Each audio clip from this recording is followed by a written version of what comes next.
सत्यभामा कृष्ण की दूसरी पत्नी थी। वो एक बहुत ही घमंडी स्त्री थी।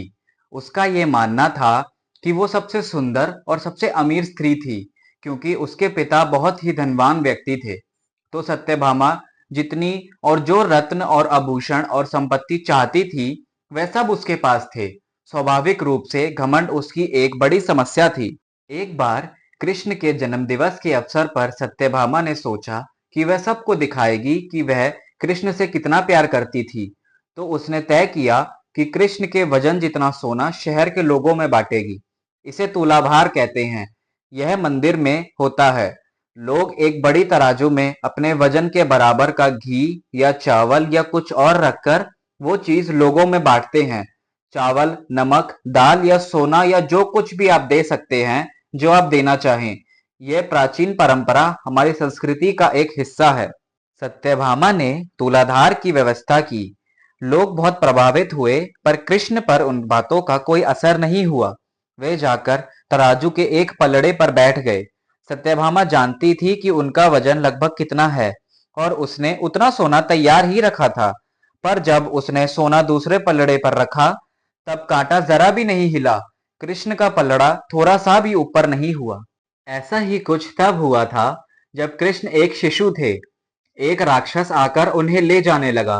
तब कृष्ण ने अपना वजन इतना बढ़ा लिया कि राक्षस वहीं गिर पड़ा, और कृष्ण ने उस पर बैठकर उसको कुचल कर मार डाला। क्रिया योग में एक ऐसा तरीका है जिससे कोई योगी अपना वजन बढ़ा और घटा सकता है। ऐसा बहुत सी कहानियों में है कि कई योगी ऐसे भी थे जो पहाड़ की तरह भारी हो जाते थे। तो इस बार भी कृष्ण अपना वजन बढ़ाकर तराजू में बैठ गए। सत्यभामा ने उतना सोना दूसरे पलड़े पर रख दिया था जितना उसके हिसाब से कृष्ण के वजन के बराबर था, पर कुछ हुआ ही नहीं। तब तक शहर के सभी लोग ये घटना देखने के लिए आ गए थे। तब उसने नौकरों से वह सभी गहने मंगवाए जो उसके पास थे। एक के बाद एक वो गहने डालते जा रही थी और सोच रही थी कि काम हो जाए, पर कुछ नहीं हुआ। तब उसने वह सब कुछ रख दिया जो उसके पास था, पर पलड़ा जरा भी नहीं हिला। वो रोने लगी, क्योंकि ये सब उसके लिए बहुत शर्मजनक था। सारा शहर देख रहा था, और उसके पास पर्याप्त सोना नहीं था। वह जो हमेशा अपनी संपत्ति के बारे में इतना घमंड करती थी, उसके पास पर्याप्त सोना नहीं था, और उसे समझ में नहीं आ रहा था कि वह क्या करे।